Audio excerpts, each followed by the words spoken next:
सबने जय श्री राम जी। मैं संदीप मेरा स्वागत है सभी बैंकर्स का एक नई वीडियो में। तो आज हम करने वाले हैं मॉक टेस्ट नंबर 30। जो हमने गवर्नमेंट बिजनेस का जो गवर्नमेंट स्कीम का जो टॉपिक किया था, तो वो जो वीडियो थी उसके सारे के सारे जो टॉपिक्स जो थे, तो वो सारे के सारे हम मॉक टेस्ट में करेंगे ताकि आपकी जो प्रिपरेशन है साथ के साथ चलती रहे। और अगर आप चैनल पे पहली बार आए हैं मेल वन स्टडी पे, तो मेल वन स्टडी चैनल को सब्सक्राइब कर लीजिए, क्योंकि यहाँ पर आपको सारे का सारा जो सिलेबस है वो बिल्कुल फ्री में प्रोवाइड किया जाएगा बैंक प्रमोशन एग्जाम का। और अगर आप हमारी पहले की वीडियो जो चेकआउट करना चाहते हो, तो उसके लिए आप मिस्टर मिसेज मिलवान चैनल पे जा सकते हो, और वहाँ से आप हमारे पिछले 3 साल की जो वीडियोस हमने बैंक प्रमोशन एग्जाम की डाली है और जो मॉक टेस्ट डाले हैं, वो आप वहाँ पे जाकर चेकआउट कर सकते हो। तो चलिए शुरू करते हैं। तो फर्स्ट है हमारे पास, देखिए, which organisation backs the senior citizen saving scheme. SCSS यानी कि जो SCSS senior citizen saving scheme, उसको कौन चलाता है, किसके द्वारा वो लागू की गई है। ऑप्शन हमारे पास है private banks, cooperative societies, government of India, या फिर RBI ओनली। तो फर्स्ट का हमारे पास क्या हो जाएगा, सी। अभी मैंने आपको बताया कि गवर्नमेंट बिजनेस स्कीम जो हमने की है, ठीक है, तो ये सारी सारी वही है, तो इसलिए इसको चला कौन रहा है, गवर्नमेंट ऑफ इंडिया। सारे के सारे जो मॉक टेस्ट है, जो सारा जो सिलेबस है, आपको हिंदी और इंग्लिश दोनों में प्रोवाइड कराया जाएगा, ताकि आपको समझने में कोई भी जो इंग्लिश से हिंदी कन्वर्ट करने में कोई भी दिक्कत ना हो। उसके बाद सेकंड क्वेश्चन हमारे पास है, who can open an SCSS account. SCSS कौन ओपन कर सकता है, any person below 50 years, resident senior citizen of India, non resident Indian, या फिर हिंदू अनडिवाइडेड फैमिली। तो सेकंड हमारे पास क्या हो जाएगा, B, resident senior citizen of India, यानी कि वो पर्सन जो कि इंडिया के अंदर रहते हैं, ठीक है। और एज का भी इसमें होता है कि 50 साल की एज, ठीक है। लेकिन इसमें क्या यहाँ पे क्या बोला कि एनी पर्सन बिलो 50 ईयर, तो 50 ईयर से नीचे का नहीं, तो 50 ईयर से ऊपर का होता है, ठीक है। उसके बाद नेक्स्ट है, SCSS प्रोवाइड्स विच मेन बेनिफिट। जो SCSS स्कीम है उसका मेन बेनिफिट क्या मिलता है, लॉटरी प्राइज, ठीक है, तो ऐसा तो कुछ होता नहीं। देखिए, रेगुलर इनकम आफ्टर रिटायरमेंट, ये हो सकता है, फ्री मेडिकल इंश्योरेंस, या फिर फॉरेन इन्वेस्टमेंट अपॉर्चुनिटी। तो आंसर हमारे पास क्या जाएगा, B, regular income after retirement. जो सीनियर सिटीजन सेविंग स्कीम है वो मेनली किस लिए ओपन की जाती है, कि रिटायरमेंट के बाद एक रेगुलर इनकम मिलती रहे। नेक्स्ट है हमारे पास question fourth, minimum deposit required to open SCSS। Minimum deposit कितना चाहिए इसमें, 500, 1000, 5000, या फिर 10,000। तो फोर्थ का हमारे पास हो जाएगा बी, 1000 डिपॉजिट करा के इनिशियल डिपॉजिट करा के ये अकाउंट ओपन कराया जा सकता है। नेक्स्ट है, what is the maximum deposit limit. Maximum deposit limit कितनी है, 15, 25, 30, या फिर 50 लाख। तो इसकी लिमिट हमारे पास होती है 30, ठीक है। 30 लाख की लिमिट होती है जो कि इसके अंदर डिपॉजिट कराया जा सकता है। नेक्स्ट है, which among the following is not eligible to invest in SCSS। इनमें से कौन है जो कि SCSS के अंदर एलिजिबल नहीं है अकाउंट ओपन करने के लिए या फिर इन्वेस्ट करने के लिए। रेजिडेंट इंडिविजुअल एज 60 ईयर्स, वो पर्सन जिनकी एज 60 साल हो गई है। Retired defence personnel age 50 years, retired defence personnel जिनकी एज 50 साल है। हिंदू अनडिवाइडेड फैमिली, या फिर superannuate employ with 3 month of retirement, यानी कि ऐसा जो एम्प्लॉयमेंट जो कि रिटायर हो चुका है, 3 महीने अभी उसको हुआ है। तो इनमें से कौन है जो एलिजिबल नहीं है, ठीक है। पहली बात आपको ये ध्यान रखना है कि पूछ कह रहा है, ये पूछ रहा है कि एलिजिबल नहीं है, ठीक है। कभी आप ये सोचो कि एलिजिबल कौन है, उस हिसाब से देखो। तो इसका आंसर हमारे पास आ जाएगा सी, कि जो हिंदू अनडिवाइडेड फैमिली है, ठीक है, वो इसके अंदर एलिजिबल नहीं होती। बाकी जो 60 साल के हो गए, और डिफेंस के लिए 50 साल एज होती है, और ऐसा कोई भी पर्सन जो कि रिटायर हो गया है, उस चीज़ को भी 3 महीने हुए हैं, ठीक है, वो भी ओपन करा सकता है। लेकिन जो HUF है वो ओपन नहीं करा सकता। तो जो हमारा नेक्स्ट टॉपिक आएगा, वो भी हमारे पास HUF का टॉपिक आएगा। नेक्स्ट टॉपिक हम लेकर आएंगे। नेक्स्ट है, in case of a joint SCSS account whose age is considered for eligibility. ठीक है, तो इसमें क्या है, ये हमने पढ़ा था कि अगर जॉइंट अकाउंट ओपन कराया जाता है, यानी कि मान लो दो अप्लीकेंट मिलके एक जॉइंट अकाउंट ओपन कराते हैं, तो उसमें अब इसमें एज का चक्कर है कि इतनी एज के बाद इसको ओपन कराया जा सकता है। तो किसकी एज उसमें काउंट की जाएगी? First applicant, second applicant, average of both दोनों की, या फिर बोथ मस्ट हैव 60। ठीक है, तो सेवंथ का आंसर हमारे पास क्या हो जाएगा? ए। सिर्फ फर्स्ट एप्लीकेंट की। ठीक है, यहाँ ये वहाँ पे भी मैंने आपको बताया था टॉपिक पे कि सिर्फ जो फर्स्ट एप्लीकेंट होता है उसकी एज ही यहाँ पे जो मायने रखती है। ठीक है, वो देखी जाती है। सेकंड एप्लीकेंट की एज कम भी हो सकती है, ज़्यादा भी हो सकती है। फॉर एग्जांपल हस्बैंड वाइफ इसको ओपन कराते हैं, स्पाउस ओपन कराते हैं। ठीक है, तो उस केस में जरूरी नहीं है कि उन दोनों की एज सेम हो। ठीक है, नेक्स्ट हमारे पास है SCSS अकाउंट में चोर आफ्टर हाउ मैनी ईयर्स। जो senior citizen saving scheme account है वो कितने साल के बाद मैच्योर हो जाता है? तो आंसर क्या रहेगा इसका? 5 ईयर्स, 5 साल के बाद। नेक्स्ट है the maturity period of SCSS can be extended up to. अब 5 साल के बाद तो ये मैच्योर हो जाएगा।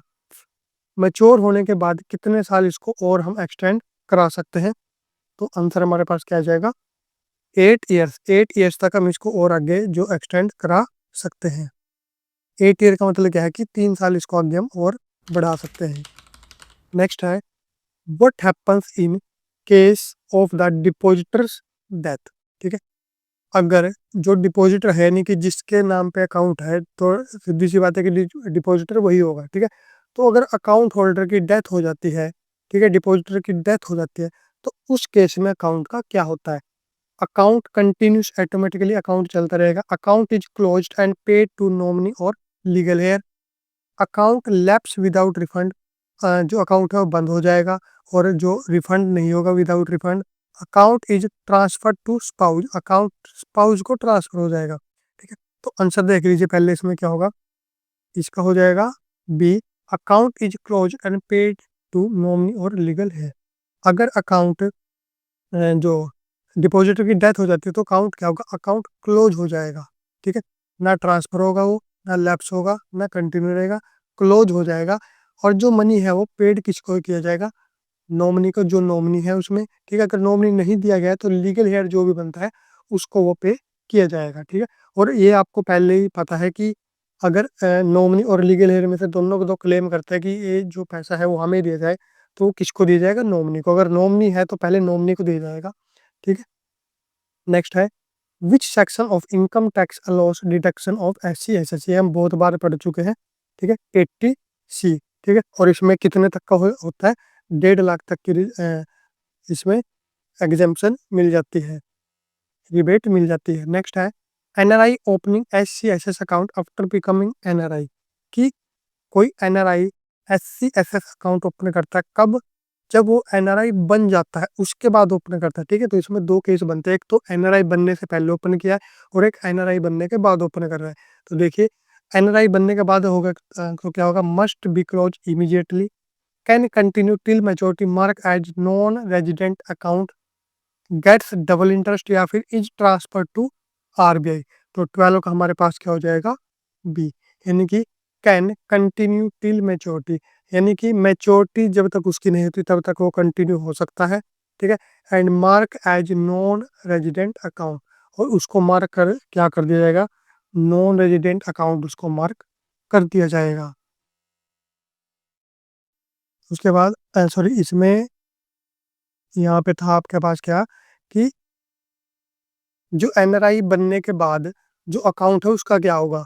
ठीक है, NRI बनने के बाद अकाउंट तो ओपन कर ही नहीं सकते, तो हमने पढ़ लिया था। ठीक है, यहाँ पे जो इसका मतलब क्या कि NRI ओपनिंग, ओपनिंग वैसे यहाँ पे नहीं आना चाहिए कि NRI जो SCSS अकाउंट है, अगर कोई पर्सन NRI बन जाता है तो उस अकाउंट का क्या होता है? ठीक है, तो वो अकाउंट चलता रहेगा मैच्योरिटी तक, लेकिन वो नॉन रेजिडेंट अकाउंट मार्क कर दिया जाएगा। ठीक है, ओपनिंग यहाँ पे नहीं आएगा कि ओपन तो कर ही नहीं सकता, NRI बनने के बाद ओपन नहीं कर सकता, इसके लिए रेजिडेंट, जो इंडियन रेजिडेंट होना चाहिए। तो ये चीज़ आपको यहाँ पर ध्यान रखनी है। नेक्स्ट है maximum number of deposit allowed in SCSS account. कितने कर सकते हैं तो आंसर क्या हो जाएगा हमारे पास? ए, ओनली वन डिपॉजिट, एक बार में डिपॉजिट इसमें करना होता है। नेक्स्ट, कैन, ये साल की बात हो रही है, एनुअली एक बार की बात हो रही है। Can nomination facility be availed in SCSS, कि क्या नॉमिनेशन फैसिलिटी इसके अंदर अवेलेबल होती है? ठीक है, होती है सिंगल और जॉइंट दोनों अकाउंट में। ठीक है, सिंगल हो चाहे जॉइंट अकाउंट हो, दोनों में ही। सिंगल और जॉइंट का मतलब क्या है कि अकेले ने अकाउंट ओपन कर रखा है, फिर अपने स्पाउस या किसी और पर्सन के साथ, तो दोनों में ही जो नॉमिनेशन है वो अलाउड होता है। नेक्स्ट है premature closure after 1 year but before 2 years. अगर प्री मेच्योर क्लोजर कराया जाता है 1 साल के बाद और 2 साल से पहले, यानी कि 1 और 2 साल के बीच में, तो डिडक्शन कितनी होती है? ठीक है, 0.5%, 1%, 1.5% या फिर नो डिडक्शन। तो क्या हो जाएगा हमारे पास? 1.5% डिडक्शन होती है। और दूसरा केस क्या है, अगर 2 साल के बाद कराते हैं तो कितनी डिडक्शन इसके अंदर होगी? तो उसके अंदर डिडक्शन होती है 1%। ठीक है, याद रखने की 1 से 2 कराएंगे तो 1.5%, और अगर 2 साल के बाद करा रहे हैं, ठीक है, तो उसमें हो गया सिर्फ 1%। नेक्स्ट है SCSS transfer fee for deposit less than 1 lakh. यानी कि अगर SCSS अकाउंट को ट्रांसफर कराया जा रहा है एक जगह से दूसरे जगह या फिर ब्रांच में, तो अगर उसके अंदर डिपॉजिट 1 लाख से कम है, तो उसकी जो ट्रांसफर फी है वो कितनी उसके ऊपर लगेगी? तो आंसर क्या रहेगा? ए, बिल्कुल जीरो फीस है, यानी कि ट्रांसफर फी कितनी रहेगी? जीरो। नेक्स्ट है transfer fee for deposit 1 lakh और अबो फॉर फर्स्ट ट्रांसफर। अगर 1 लाख से ज़्यादा डिपॉजिट है और फर्स्ट ट्रांसफर कराया जा रहा है, ठीक है, यानी कि पहली बार ट्रांसफर कराया जा रहा है, तो कितनी ट्रांसफर फी उसके ऊपर लगती है? तो 18 का हमारे पास क्या हो जाएगा? बी, 5 रुपए पर लाख। 1 लाख रुपए के ऊपर 5, यानी कि अगर 2 लाख रुपए है, यानी कि 10 रुपए की ट्रांसफर फीस उसके ऊपर लगेगी। Next, for second and subsequent transfer fee पर लाख। अगर दूसरी बार ट्रांसफर कराया जा रहा है तो कितना लगेगा उसके ऊपर? तो हमारे पास लगेगा उसके ऊपर 10 rupees per lakh. 10 rupees per lakh उसके ऊपर जो ट्रांसफर फी लागू होगी। Next, SCSS account can be open. जो SCSS अकाउंट है वो कहाँ पर ओपन किया जा सकता है? Only in post office, only in public sector bank, in post office and authorised bank, या फिर ओनली इन RBI। ठीक है, तो ये आप सभी को पता है कि कहाँ पे पोस्ट ऑफिस में किया जा सकता है, ठीक है, पब्लिक सेक्टर बैंक में भी किया जा सकता है। ठीक है, तो क्या आंसर आ जाएगा? पोस्ट ऑफिस और ऑथराइज जो बैंक है, ठीक है, वहां पे ओपन किया जा सकता है। नेक्स्ट है 21st, who among the following can open SCSS account at age 55? कि कौन है जो कि 55 की as per SCSS account open करा सकते हैं? अनएम्प्लॉयड पर्सन, रिटायर्ड और सुपरनेशन विथ 3 मंथ, बिजनेसमैन, या फिर स्टूडेंट। ठीक है, तो कौन करा सकता है? Retired on सुपरनेशन with in 3 month, यानी कि जो कि 3 महीने के अंदर क्या होने वाले? रिटायर होने वाले हैं। नेक्स्ट है हमारे पास, which personnel can open SCSS account at age 50? ठीक है, 50 से पहले कौन करा, 50 की एज पे कौन करा था? 55 पे तो हमने पढ़ दिया, 50 पे कौन करा सकता है? ठीक है, तो ये भी आपको पता होगा कि जो डिफेंस पर्सोनल, हमने पहले ही पढ़ा कि जो डिफेंस पर्सोनल है, ठीक है, वो करा सकता है, एक्सक्लूडिंग सिविलियन। सिविलियन नहीं करा सकते। ठीक है, डिफेंस जो पर्सोनल है, चाहे वो आर्मी में हो, नेवी में हो, किसी में भी है डिफेंस में, ठीक है, तो वो 50 की एज में ये अकाउंट ओपन करा सकते हैं। Next, interest earned after death of depositor is taxable in hand of. कि जो इंटरेस्ट अर्न होगा डिपॉजिटर की डेथ के बाद, वो उसके ऊपर जो टैक्स लगेगा वो कहाँ पर जाएगा?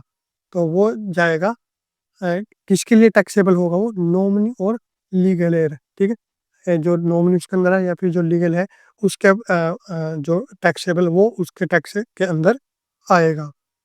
नेक्स्ट है SCSS इज कंसिडर्ड एज। जो SCSS है उसे क्या माना जाता है? Risky private scheme, government backed safe investment, voluntary insurance या फिर अनरेगुलेटेड डिपॉजिट। तो 24 का हमारे पास क्या हो जाएगा? B, government backed safe investment. Government के द्वारा तो है ही है, ठीक, ये तो हो ही गया, और सेफ इन्वेस्टमेंट भी इसको माना जाता है। नेक्स्ट है, which of the following is not allowed to invest in SCSS। इनमें से कौन है जो कि SCSS के अंदर इन्वेस्ट नहीं कर सकता? Resident individual above 60 year, PIO यानी कि person of Indian origin, retired defence personnel, individual with spouse jointly. तो 25 का हमारे पास क्या हो जाएगा? B, person of Indian origin जो इसके अंदर इन्वेस्ट नहीं कर सकता। नेक्स्ट है, maximum number of SCSS account one can hold, यानी कि कोई एक पर्सन कितने अकाउंट ओपन करा सकता है? तो आंसर आ जाएगा C, more than one subject to deposit limit, यानी कि एक से ज़्यादा करा सकता है, लेकिन जो डिपॉजिट लिमिट क्या बोली गई थी? 30 लाख। तो डिपॉजिट लिमिट जो है वो उसके अंदर ही आना चाहिए, एक से ज़्यादा करा सकता है लेकिन। नेक्स्ट है 27, when can nomination in SCSS be cancelled और चेंज्ड। जो नॉमिनेशन है वो चेंज और कैंसिल कब किया जा सकता है? ऑप्शन हमारे पास हो गए, तो आंसर हमारे पास क्या जाएगा? Any time after account opening. Account opening के बाद कभी भी अगर जो अकाउंट होल्डर चाहता है वो नॉमिनेशन चेंज करना चाहता है, कैंसिल कराना चाहता है, तो वो करा सकता है। 28, इन joint account under SCSS who will receive amount first in case of death of depositor. ठीक, अगर जॉइंट अकाउंट है और जो डिपॉजिटर है उसकी डेथ हो जाती है, ठीक है, तो पहले पैसे किसको मिलेंगे? पहले रिफंड किसको मिलेगा? जो ऑप्शन हमारे पास है, नॉमिनी को, जॉइंट होल्डर को, गवर्नमेंट को या फिर बैंक को। तो 28 का हमारे पास हो जाएगा जॉइंट होल्डर। ठीक है, अब इसमें क्या रखना है कि पहले तो जॉइंट होल्डर को मिलेगा, ठीक है, उसके बाद मिलता है नॉमिनी को, अगर नॉमिनी भी नहीं है तो उसके बाद मिलता है लीगल हेयर को। ठीक है, तो ये चीज आपको याद रखनी है। नेक्स्ट है 29, SCSS account can be transferred due to, कि जो SCSS अकाउंट है वो ट्रांसफर किया जाता है, उसका कारण क्या हो सकता है? किस कारण से वो ट्रांसफर किया जा सकता है? तो क्या हो जाएगा? आंसर क्या हो जाएगा? Change of residence. ठीक है, अगर रेजिडेंस चेंज हो रहा है, पॉलिटिकल का कोई चक्कर नहीं, एक्सपायरी ऑफ 3 ईयर्स ये कोई चक्कर नहीं, नॉन पेमेंट ऑफ टैक्स इसका भी कोई चक्कर नहीं है, कि अगर रेजिडेंस चेंज किया जा रहा है तो जो अकाउंट है वो ट्रांसफर कराया जा सकता है। Next, interest earn in SCSS is, जो इंटरेस्ट इसके अंदर अर्न होता है वो क्या होगा?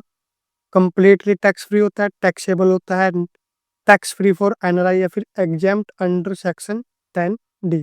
ठीक है, तो क्या होगा? टैक्सेबल होगा। क्या होगा? यानी कि इंटरेस्ट जो अर्न होता है इसके अंदर वो क्या होगा? टैक्सेबल होगा। तो ये था हमारे पास है mock test number 13। I hope आपको ये अच्छा लगा होगा। ऐसे मॉक टेस्ट हम आपके लिए लेके आते रहते ताकि आपकी जो प्रिपरेशन है वो साथ के साथ चलती रहे, जो रिवीजन है आपकी वो साथ के साथ होती रहे। अगर आप मेलवा स्टडी चैनल पे नए हो तो चैनल को सब्सक्राइब जरूर कर लेना, क्योंकि यहाँ पर आपको सारी वीडियो एग्जाम प्रमोशन एग्जाम की, बैंक प्रमोशन एग्जाम की बिल्कुल फ्री में प्रोवाइड की जाएंगी। 50 के आसपास हमारी वीडियो हो चुकी है, 150 से 200 के बीच में वीडियो जाएंगी जिसमें मॉक टेस्ट और सिलेबस दोनों होगा। सारी वीडियो आपके पास बिल्कुल फ्री में रहेंगी, और साथ में इकोनॉमिक्स का सेक्शन भी आएगा, इंग्लिश भी आपके पास चल रही है, इंग्लिश का भी नेक्स्ट टॉपिक बहुत जल्द आने वाला है। और इससे अलग जो करंट अफेयर के देखते, अगर करंट अफेयर भी अगर हो सके तो करंट अफेयर भी हम आपके पास कुछ कराएंगे, और हिंदी और इंग्लिश में दोनों में आपके पास आएगा। बहुत कम चैनल होंगे या ना के बराबर होगा कि और भी चैनल पे कि आपको हिंदी में भी प्रोवाइड कराया जा रहा है सिलेबस और मॉक टेस्ट। तो इस वीडियो में इतना ही, मिलेंगे नेक्स्ट वीडियो में, तब तक के लिए सबको जय श्री राम।